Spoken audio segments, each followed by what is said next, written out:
आजपर्यंत तुम्ही असा कधीच तडका दिला नसेल. खूप टेस्टी होते आपली दाल फ्राय आणि जीरा राईस. तुम्ही एकदा नक्की करून बघा. इथे हिरवी मिरची, कोथिंबीर, लसूण, अद्रक घेतला आहे. तर आपल्याला कोणताही मसाला न वापरता ही रेसिपी बनवायची आहे. घरचा पण मसाला वापरायचा नाहीये आणि बाहेरचा सुद्धा वापरायचा नाहीये. ह्याच हिरवी मिरची आणि कोथिंबीर ह्याच्यामध्येच खूप मस्त फ्लेवर येतो. तुम्ही पण नक्की ट्राय करा. आता हिरवी मिरची, कोथिंबीर छान स्वच्छ धुवून घेतली आहे आणि मिक्सरमधून आपल्याला बारीक करून घ्यायचं आहे. त्याच्यासोबतच लसूण आणि अद्रक सुद्धा हे एकत्र सगळं बारीक करून घ्यायचं आहे. जास्त बारीक केलेलं नाही, बघू शकता. थोडंसं जाडसरच ठेवलं आहे. एकदम बारीक पेस्ट करायची नाहीये आपल्याला. आता इथे मी डाळ घेतली आहे अर्धी वाटी. तर ही अर्धी म्हणजे मी भिजवत नाहीये, मी तशीच वापरत आहे. तर स्वच्छ आपल्याला 2-3 वेळेस धुवून घ्यायची आहे. रेसिपी खरंच खूप सोपी आहे. 10 ते 12 मिनिटात जीरा राईस आणि दाल फ्राय तयार होते. नक्की ट्राय करा आणि खरंच खूप मस्त झाली होती दाल फ्राय. आता बघू शकता, हे मी गॅसवर ठेवली आहे डाळ. आपल्याला उकळून घ्यायची आहे पहिलं. इथे मी मीडियम साईजचा कांदा घेतला आहे. हे कांदा आपल्याला छान कट करून घ्यायचा आहे. कसाही कट करू शकता. बारीक किंवा थोडं जाडसर असलं तरी चालतंय. तर ही डाळ बघू शकता, डाळीला छान आपल्या उकळी आलेली आहे. याच्यामध्ये मीठ किंवा हळद काहीही टाकलेलं नाहीये. हे जे पांढरा फेस आहे ना, हे आपल्याला या डाळीमध्ये वापरायचं नाहीये. हे सगळं आपल्याला काढून घ्यायचं आहे. आणि हे आपण हे जर खाल्ली ना डाळ अशीच, तर आपले युरिक ऍसिड सुद्धा वाढू शकते. म्हणून कधी पण डाळ पहिले उकळूनच घ्यायची आणि हे सगळा फेस आपल्याला काढून घ्यायचा आहे. आणि मगच कुकरला लावायची आहे. हे आपल्याला सगळं थोडं-थोडं करून जितकं शक्य होईल तितकं काढून घ्यायचं आहे. तर बघू शकता मी सगळं काढून घेतलेलं आहे. आता गॅस बंद करूया. इतका फेस निघाला आहे. आणि हे फेकून द्यायचं आहे आपल्याला फेस. आता ही डाळ साईडला ठेवूया आणि इथे कुकर ठेवूया. छोटा कुकर घेतला आहे. इथं 2 चमचे आपल्याला तेल टाकायचं आहे. जास्त तेलाचा वापर करायचा नाहीये. खूप कमी तेलामध्ये बनवायची आहे.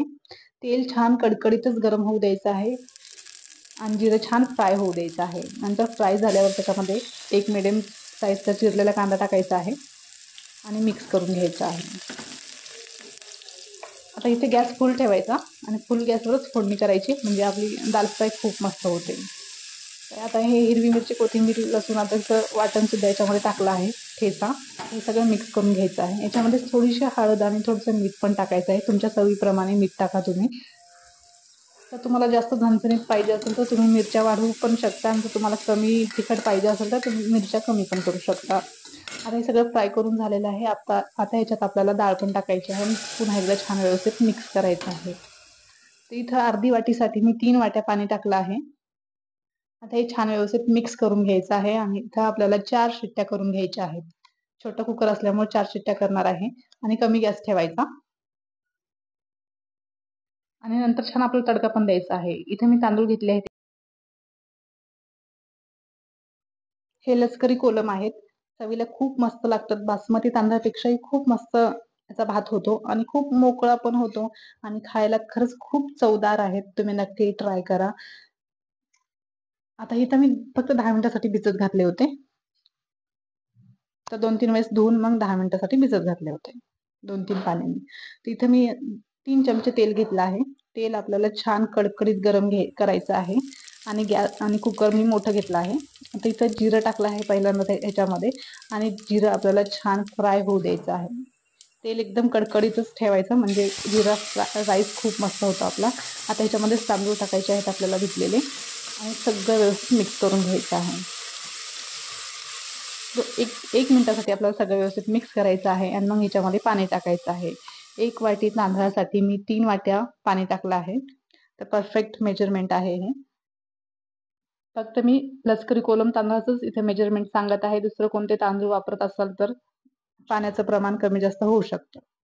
तर इथं खूप सारी कोथिंबीर टाकली आहे. आता ह्याच्यामध्येच आपल्याला अर्धा चमचा तूप पण टाकायचं आहे. तुपामुळे खूप छान मोकळा भात होतो आणि मऊसूत होतो आणि खायला तर खूपच छान लागते.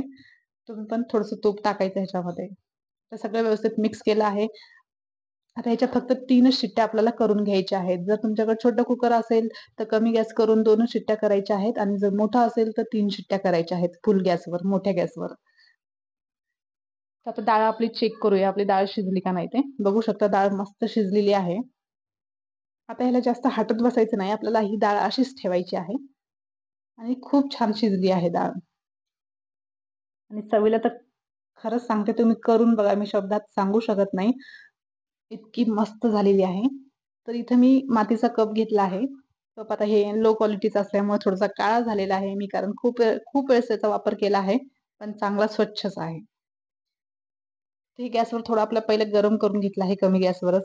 इथं 2 चमचे तेल टाकलं आहे याच्यामध्ये. तेल पण छान आपल्याला कडकडीत गरम करायचं आहे.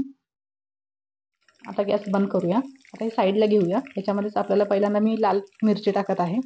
लाल मिरची थोडीशी फ्राय झाली की याच्यामध्ये लसणाचे तुकडे 2-3 टाकणार आहे. आता नंतर थोडंसं आपण जिरं टाकणार आहे. इथे मी मोहरीचा वापर करत नाहीये, तर प्लीज मोहरी नका टाकू तुम्ही पण. फ्लेवर बदलू शकते.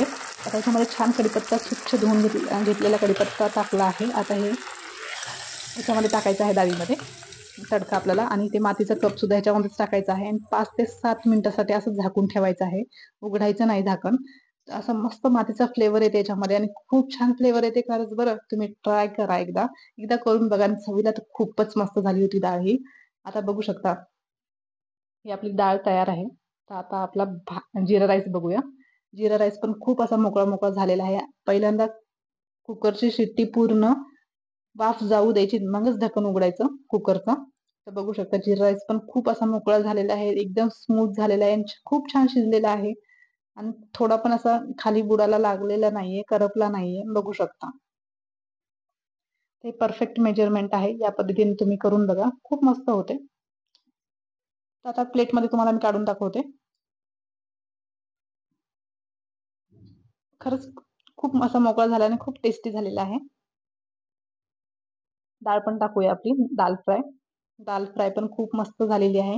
रेसिपी कशी वाटली मला नक्की सांगा. कमेंट करा, लाईक करा, फॉलो करा, शेअर करा. आणि अशीच रेसिपी बनवून खा तुम्ही आणि मला सांगा कशी झाली ती. Okay, bye.